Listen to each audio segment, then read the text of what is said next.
위에서부터 하나, 둘, 셋째 줄에 자, 말세에 박복하고 근기가 둔한 사람은 아무리 경문을 더듬어도 뭐하지 못한다?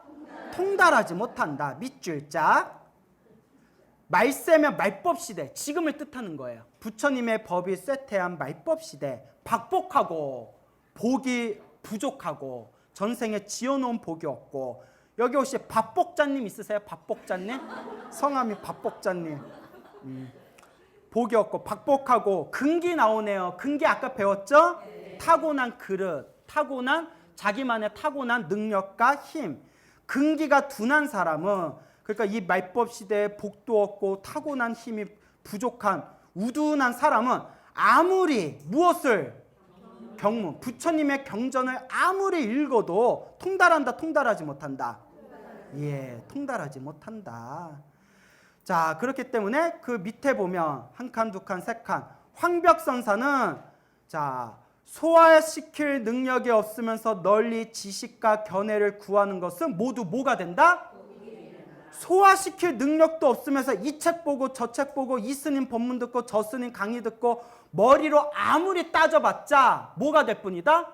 독이 될 뿐이다. 그러니까 하나라도 제대로 알아야 돼요. 예불문을 공부했으면 예불문 하나라도 제대로 알고, 천수경을 공부했으면 천수경이 무슨 뜻인지를 제대로 알고, 금강경을 공부했으면 금강경이 무슨 뜻인지를 제대로 알아야 돼요.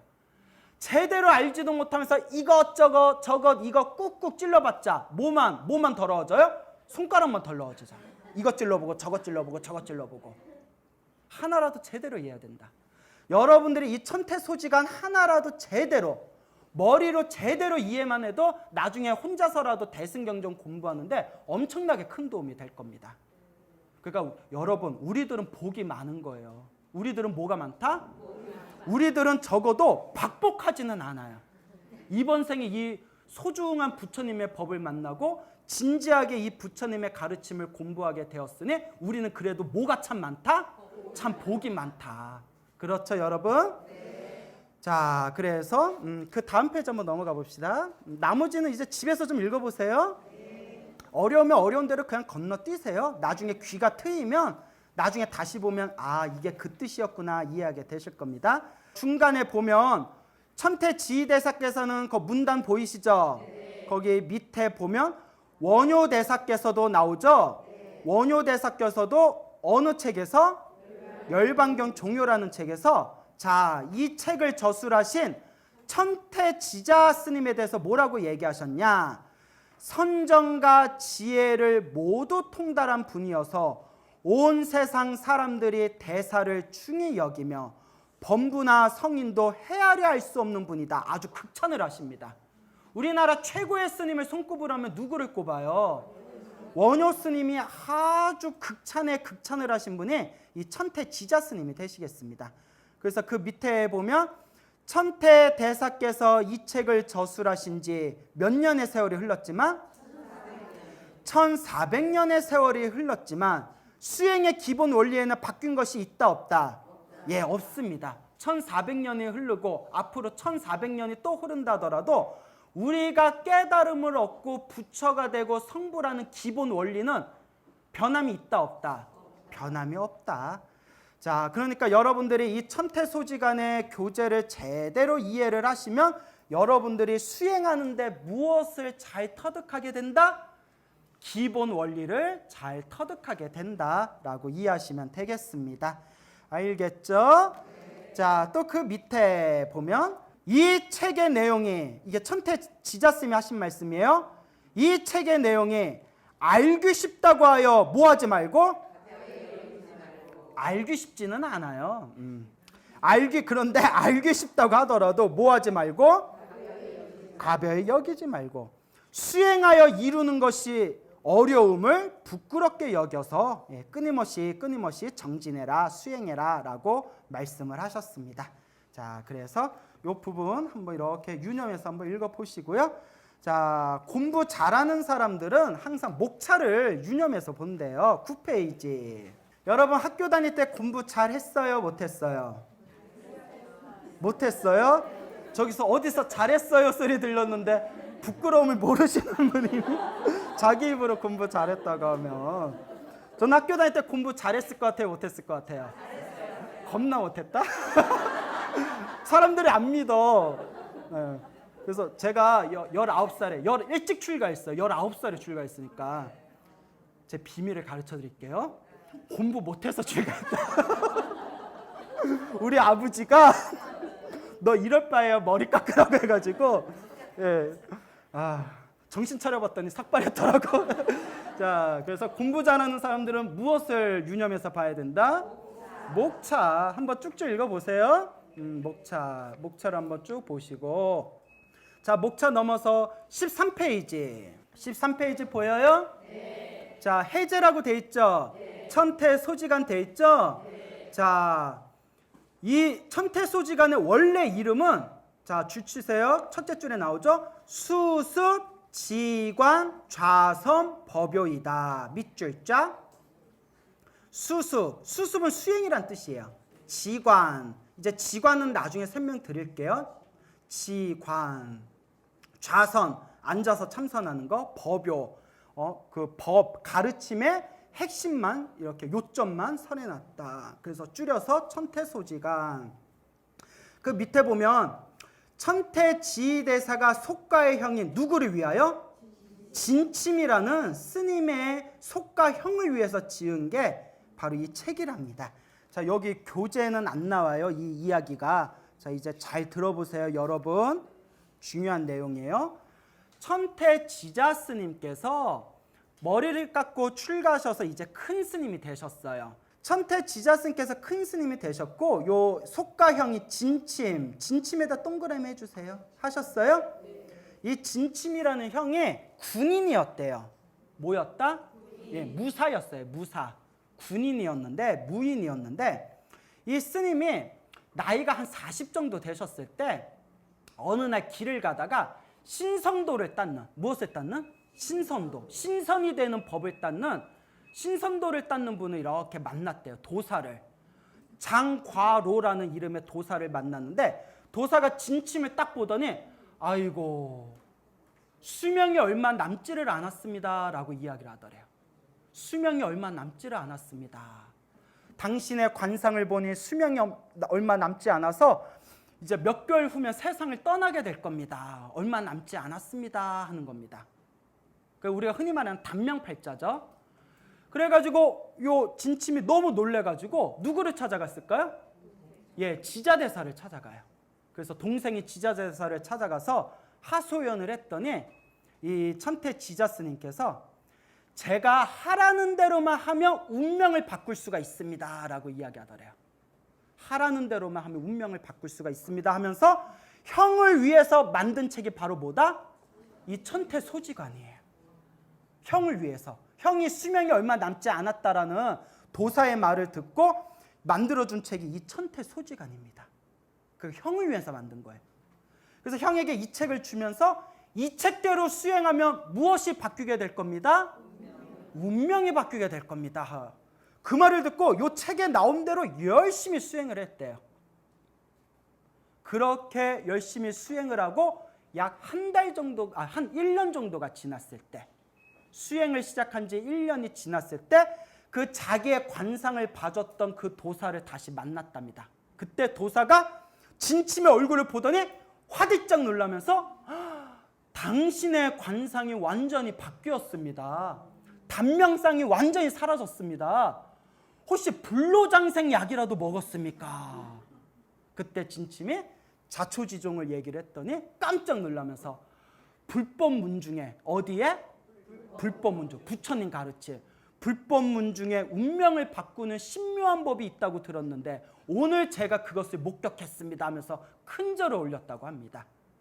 그리고 이 진침이 어느 날 꿈을 꿨는데, 꿈속에서 아주 환한 꿈을 꿨는데 꿈속에서 하늘세계에 올라갔대요. 하늘세계에 의리의리한 하늘궁전이 있었는데 하늘궁전에 그 궁전의 이름이 진침당이라고 되어 있더래요. 궁전의 이름이 뭘로 되어 있다? 진침당. 그 누구지? 네, 자기 집이에요. 그리고 옆에 팻말에 뭐라 붙어 있냐면 15년 후에 진침이 여기 올라와서 여기서 살리라. 몇 년 후에? 15년. 그래서 잠에서 딱 깼대요.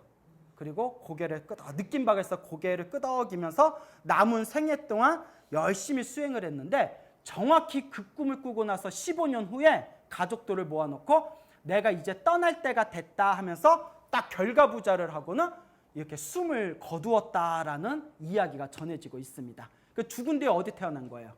진침당으로 갔겠죠. 뭐. 그래서 이와 같이 운명을 바뀌고 천태소지간 여기에 나온 대로 닦았더니 어디에 태어날 복을 지었다? 하늘색에 태어나는 복을 짓게 되었다라 그런 이야기가 나오고 있습니다.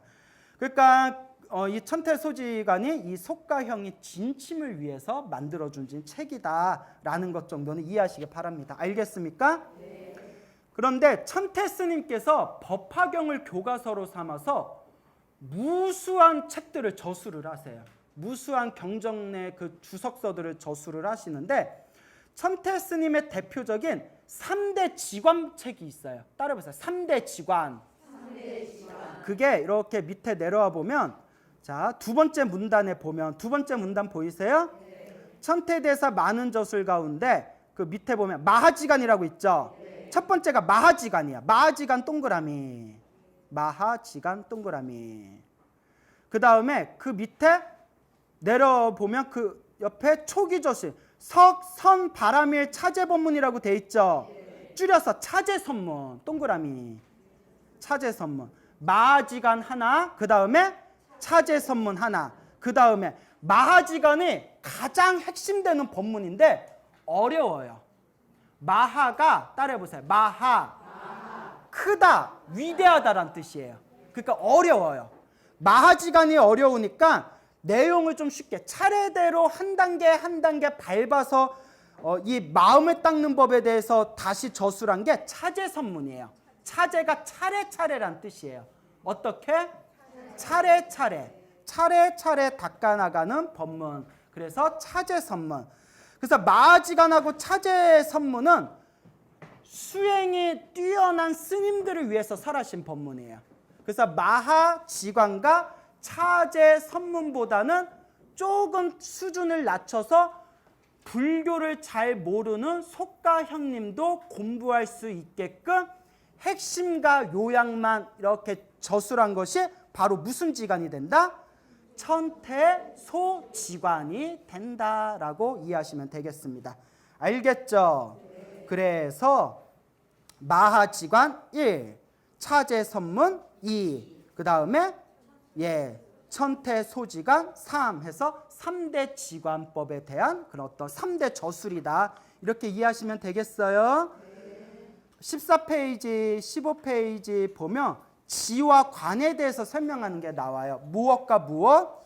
지와 관에 대해서 설명하는 게 나오는데 지는 산스크리트와 사마타에서 나온 말이에요. 사마타. 예, 사마타. 나중에 자세히 설명드릴 거예요. 관은 윗바사나. 그래서 사마타, 윗바사나. 많이 들어보셨죠? 그래서 사마타는 마음을 집중해서 고요해지는 거예요. 따라해보세요. 마음을 집중해서 고요해지는 경지. 예, 그래서 집중과 고요예요. 집중, 고요. 그게 사마타예요. 번역해서 멈출지, 그칠지라고 번역을 했어요. 멈추다, 그치다. 관은 윗바사나. 윗바사나는 관찰하는 거예요. 따라해보세요. 관찰. 바라봄. 알아차림. 예, 마음을 관찰하고 마음을 바라보고 마음을 알아차리는 거예요. 그래서 지혜가 일어나는 거예요. 무엇이 일어난다? 지혜가 일어난다. 그래서 관이라고 번역했어요. 그래서 사마타는 집중하고 고요해지는 경지고요. 윗바사나는 바라보고 알아차려서 무엇이 일어나는 경지? 지혜가 일어나는 경지. 그래서 사마타, 윗바사나, 그리고 지와 관이라고 부르게 됩니다. 알겠습니까? 네. 자, 여러분, 제가 우리 불자님들한테 꼭 드리는 이야기가 있어요. 여러분, 우리는요, 우리 불제자들은 수행을 할 때, 공부를 할 때 반드시 우리의 교과서는 부처님의 경전입니다. 무엇이 옳고 무엇이 그른지를 판단할 때도 정확히 무엇에 근거를 둬서? 경전에 근거를 둬서 우리가 공부를 해야 됩니다. 이건 망고의 철칙이에요. 더더구나 지금은 부처님이 세상을 떠나신 지 2500년이 흘렀기 때문에 말법 시대라고 해요. 부처님의 법이 쇠퇴해지는 말법 시대이기 때문에 말법 시대가 되면 가짜 도인들이 부주기수로 많이 나타난대요. 깨닫지도 못했는데 깨달음을 얻었다는 가짜 도인들이 엄청나게 세상에 많이 출현합니다. 그때 속지 않으려면 무엇의 기준을 둬야 된다? 경전의 기준이 둬야 된다. 적어도 경전은 안전빵이에요. 이거 중요한 겁니다. 적어도 경전에 철저하게 기준을 두면 크게 어긋난 길은 안 가요. 그래서 제가 항상 당부드리는 얘기가 있어요. 제가 10년 동안 항상 강의를 해왔는데 강의할 때마다 우리 불자분들에게 항상 간곡하게 누누이 몇 번이나 말씀드리는 게 스님 말도 믿지 말아라. 누구 말도 믿지 말아라? 스님 말. 물론 스님 입장에서 자존심 상하지만 스님 말에도 믿지 말아라. 왜냐? 스님도 아직 깨달았다 못 깨달았다. 스님도 아직 공부하는 과정이 있기 때문에 실수할 수가 있어요. 스님 말을 믿지 말고 누구 말을 믿어라? 그렇죠. 이거 잘 아는데 왜 그래? 부처님의 경전에 기준을 둬야 됩니다. 스님은 여러분들을 부처님의 가르침으로 인도해주는 교사예요. 선생님이에요. 스님이 롤모델이 돼서는 안 됩니다. 스님이 기준이 돼서는 안 돼요. 스님들의 스승님이신 누구의 말씀을 기준으로 삼아라? 부처님의 말씀을 기준으로 삼으라고 제가 항상 간곡하게 말씀드립니다. 알겠죠? 그러니까 우리가 공부할 때 꼭 누구의 말씀을 의지해서 공부해야 된다?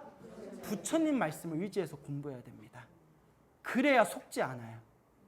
그래서 천태소지간을 내가 왜 좋아하냐? 밑에서부터 6째 줄 보면 그 내용을 살펴보면 이라고 돼 있죠.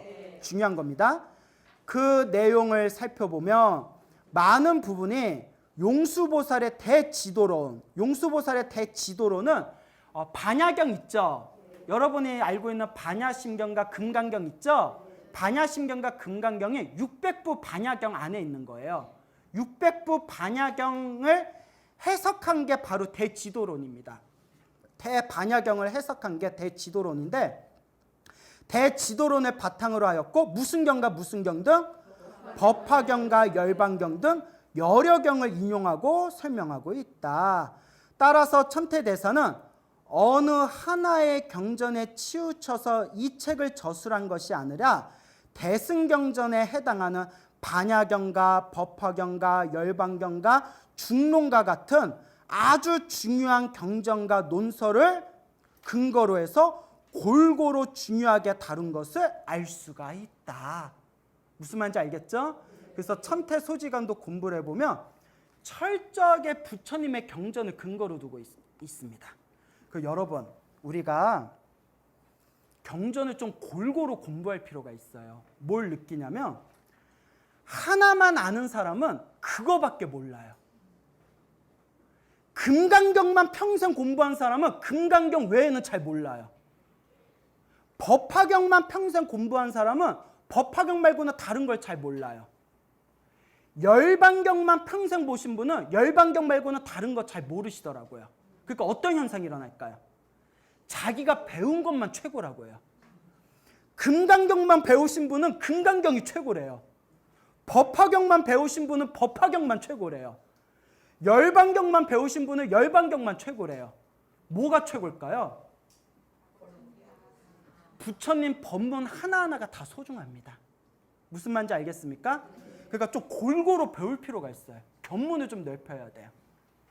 자, 그래서 우리 불자님들은 어느 하나에 치우친 그런 어떤 견해에 빠지지 말고 철저하게 부처님 경전에 입각해서 공부하는 그런 성실한, 그런 충실한 불자님들이 되셨으면 좋겠습니다. 알겠죠? 네. 자, 그래서 항상 우리가 경전에 입각해서 공부하자 명심하시길 바랍니다. 자, 이해 안 되는 거는 이렇게 표시해놓고 그냥 넘어가세요. 나중에 우리가 천태소지간 다 공부할 정도 되면 그때는 다 이해가 되는 내용들이니까 아직 무슨 말인지 잘 모르겠다 하는 분들은 이렇게 표시해 놓고 척척 이렇게 넘어가시면 되겠습니다. 공부를 못하는 사람들 특징이 모르는 내용이 나오면 일단 넘어가서 진도를 빨리빨리 나가야 되는데 앞부분에 모르는 게 있으면 그거에만 집착한대요. 제가 그랬거든요. 그러니까 모르는 거 있으면 좀 넘어가세요. 20페이지 보여요? 네. 밑에 천태대사 일대기 보이죠? 네. 자, 제가 한번 읽어보겠습니다. 천태지대사는 천태지자예요. 지자라고도 하고 지라고도 합니다. 중국 천태종의 개조라고 할 수 있다. 하지만 달리 초조, 첫 번째 스님은 해문선사, 동그라미 해문선사. 2조는 남학해사선사, 남학해사 동그라미. 3조, 세 번째 스님이 바로 누구예요? 천태대사. 근데 무슨 종이에요? 천태종이에요. 천태대사인데 천태종이에요. 왜냐? 세 번째이지만 천태종이 천태대사 때문에 널리 크게 불길같이 일어났대요. 그래서 족보로 따지면 몇 번째지만? 세 번째지만 종파의 이름을 내걸 때 누구의 이름을 내걸었다? 천태대사, 천태종 이름을 내걸었다. 우리 한국불교 천태종하고는 달라요. 이거는 중국불교의 천태대사의 천태종이고요. 한국불교의 천태종은 몇십 년 전에 그 상월 스님이라고 계시죠? 상월이라는 스님께서 신묘장구 다란이를 열심히 외우셔서 신통과 도가 트이셔가지고 단양 구인사에서 절을 창건하셔서 법을 널리 펼치신 분이 한국 천태종이거든요. 그래서 족보가 좀 다릅니다. 예, 이건 중국 천태종이에요. 자, 그래서 이거 헷갈리는 분이 좀 계시더라고요. 대사는 중국 남북종 말기에서 수나라 때인 6세기에 활동하였다. 뭐 이런 거는 그냥 역사적인 거는 쭉쭉 넘어갑시다. 이름이 뭐고? 지이고, 자는 뭐고?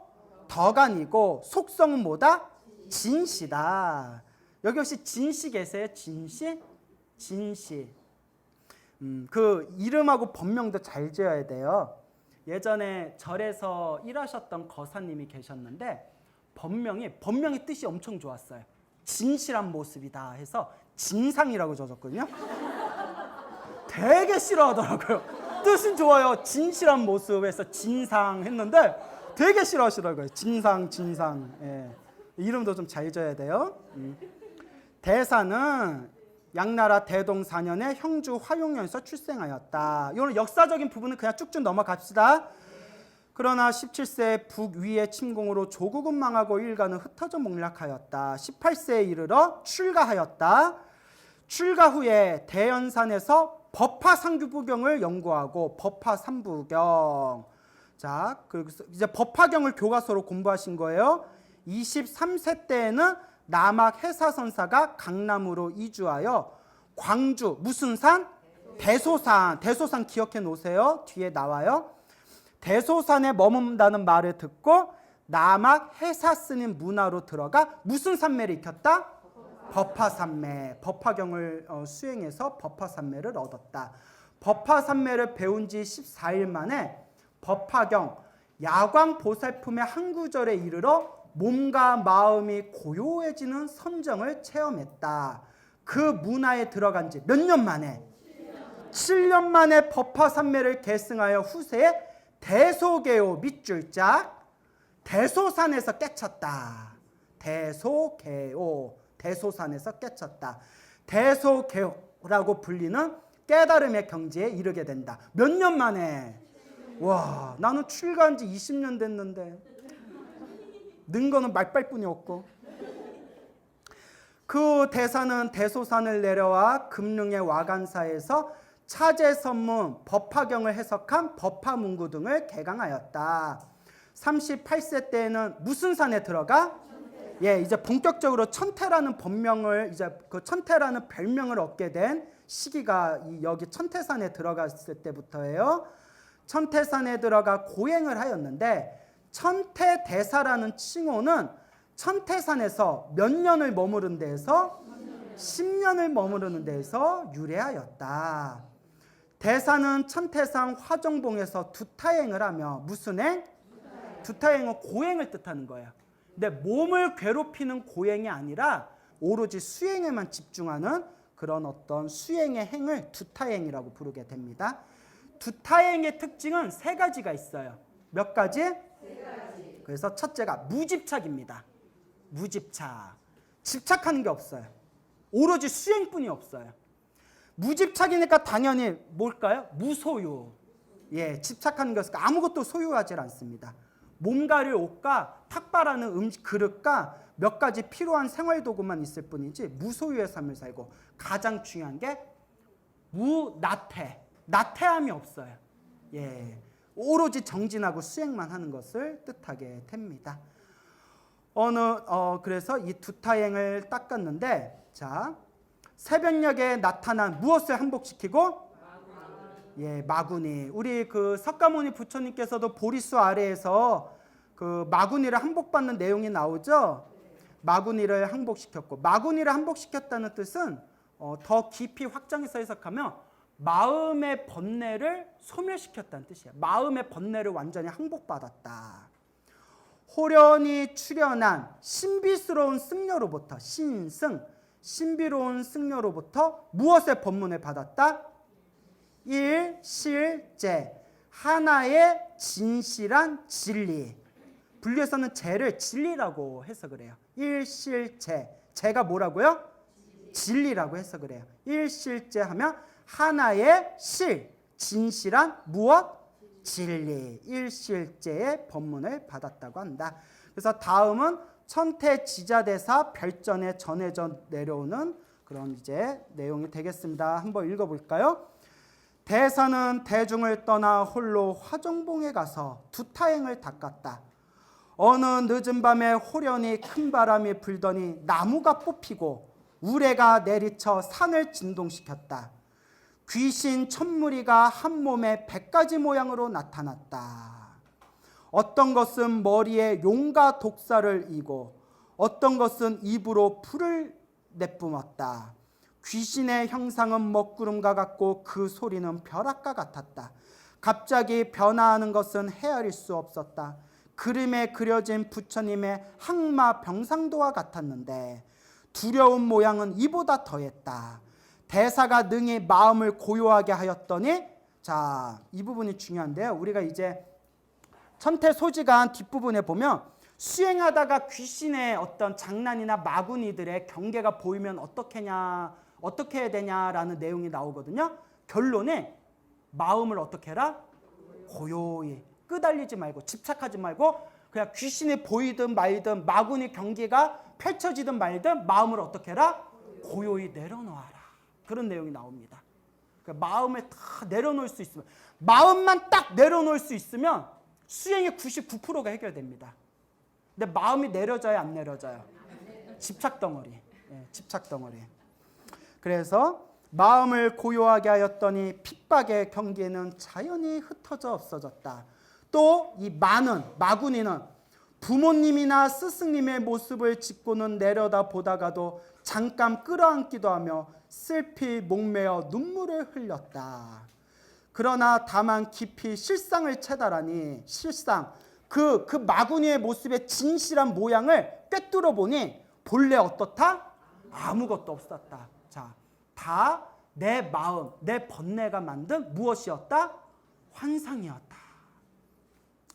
근심스럽고 괴로운 모양을 다시 찾아봐도 사라져버려 더 이상 두려운 모습과 애착하는 모습의 두 가지 연에 움직이지 않을 수 있었다. 그러니까 무서운 모습도 사랑스러운 모습도 그 어떤 모습에도 움직인다, 움직이지 않는다. 예, 완전하게 고요해진 경지를 뜻하는 겁니다. 우리는 언제쯤에 이런 경지에 가볼까요? 샛별이 뜰 무렵에 신승이 나타나, 신비스러운 스님이 나타나 말하기를 번뇌의 적을 제압하고 원수를 이겼으니 가히 용맹스럽도다. 이와 같은 어려움을 능히 넘었으니 너와 같은 자가 있으리라 없으리라? 없으리라. 예, 내가 제일 잘 나가, 뭐 그랬죠? 나와 같은 자가 있다 없다. 내가 제일 잘 나간다.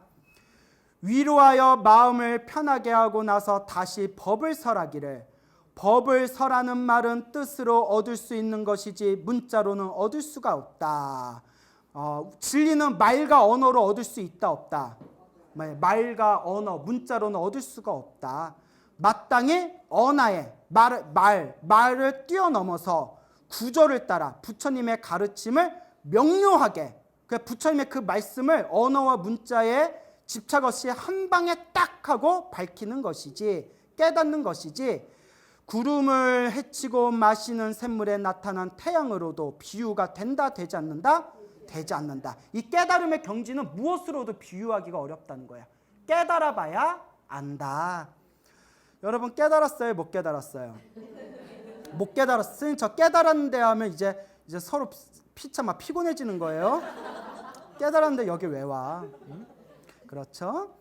곧바로 질문하기를, 누가 질문했어요? 지자 스님이 질문하기를, 대성은 누구시며, 그러니까 이제 대성, 내 앞에 계시는 큰 성인 스님께서는 누구시며, 법문은 마땅히 어떻게 배워야 하며 어떻게 널리 그 법을 펼쳐야 됩니까? 선양하여야 합니까? 아니 답하기를, 이 법문의 이름을 뭐라고 한다? 일실제 밑줄짝 별 하나 톡 박아주세요. 하나의 참된 진리이다. 그러니까 뭐라고 이름 붙일 수 없다. 그냥 한 덩어리의 진실한 진리 그 자체이다. 언어와 문자로 표현할 수 없다. 반야로서 배우고 대자대비. 반야는 지혜예요. 반야 동그라미 지혜. 지혜했어요? 대비는 자비예요. 그러니까 지혜와 자비예요. 예, 지혜와 자비. 불법의 핵심은 지혜와 자비예요. 지혜와 자비로서 이것을 널리 펴라. 지금 이후부터 스스로와 남을 겸할 수 있다면, 스스로는 자기 자신을 뜻하는 거고요. 남은 중생들을 뜻하는 거예요. 그러니까 스스로와 남을 겸할 수 있다면, 이 말은 자기 자신과 중생들을 다 겸할 수 있다면, 제도할 수 있다면 나는 그 그림자와 메아리일 것이다. 그림자와 메아리는 항상 따라다니죠. 해가 뜨면 그림자가 있고 소리를 지르면 메아리가 울리듯이 네가 지혜와 자비로 이렇게 법을 펼쳐나간다면 내가 그림자와 메아리와 같이 너와 항상 함께할 것이다 라는 말씀이 되겠습니다. 그렇죠?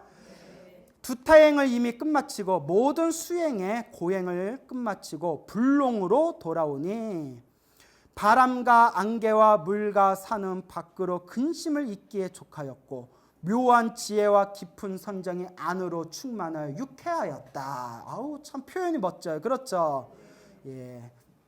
이것이 그 유명한 화정개호이다. 그러니까 개호가 두 번 나왔네요. 아까 앞부분에 무슨 개호 나왔어요? 그새 잊어먹었어? 5분 전이다. 그렇죠. 대소개호 밑줄 짝 했어요.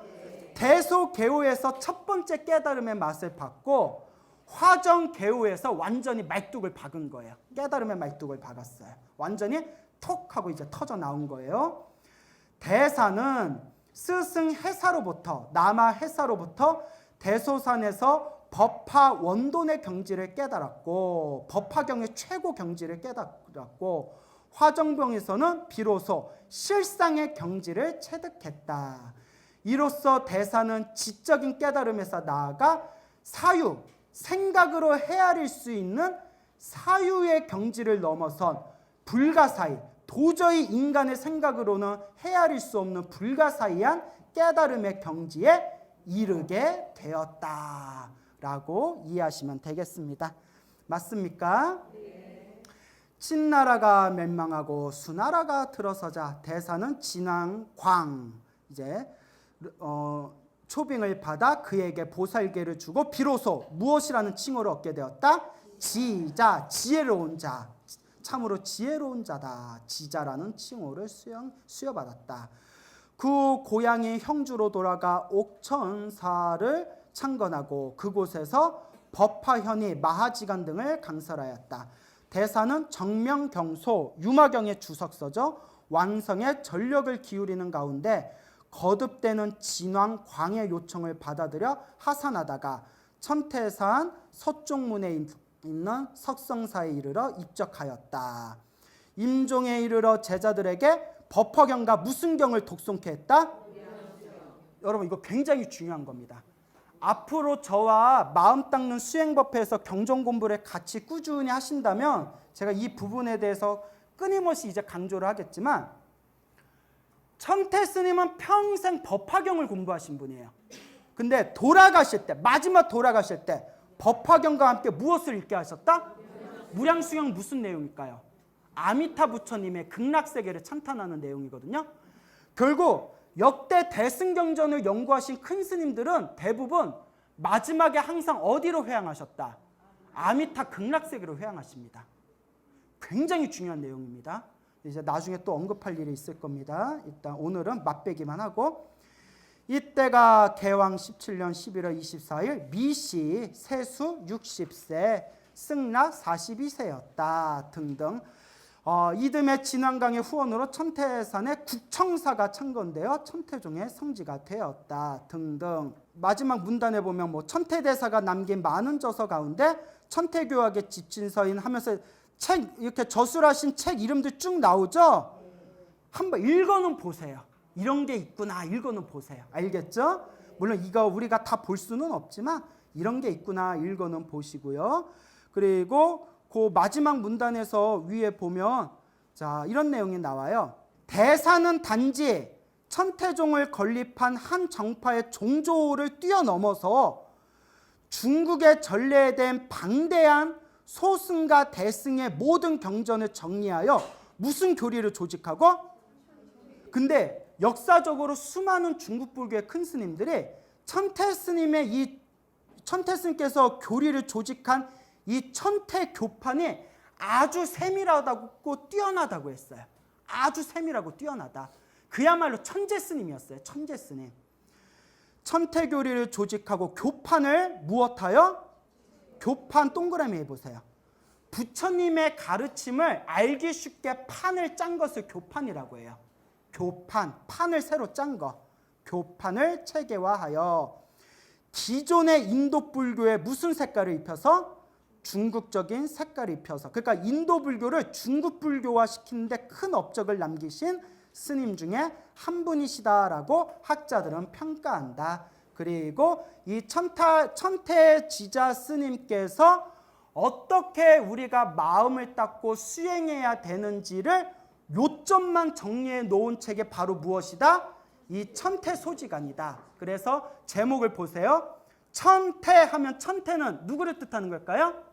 천태스님. 천태스님이 쓰신 소는 무슨 소? 예? 작을 소예요. 작을 소. 작다는 것을 요약했다는 뜻이에요. 큰 내용을, 많은 내용을 어떻게 했다? 요약했다. 무엇에 대해서? 지관에 대해서. 그래서 지는 마음을 집중해서 고요해지는 경지, 관은 마음을 관찰해서 지혜를 일으키는 경지. 그래서 지관을 뭉뚱그리면 명상법이에요. 명상법. 무슨 법? 마음을 다스리는 법, 마음을 수행하는 법. 그러니까 이렇게 해석하겠죠. 천태소지간, 천태스님이 지관, 마음 닦는 법을 작게 감추려서 요점만 만든 책이다라고 제목을 이해하시면 되겠습니다. 알겠죠? 네. 자, 그러면 다음 주에 계속 진도 나가도록 하겠습니다.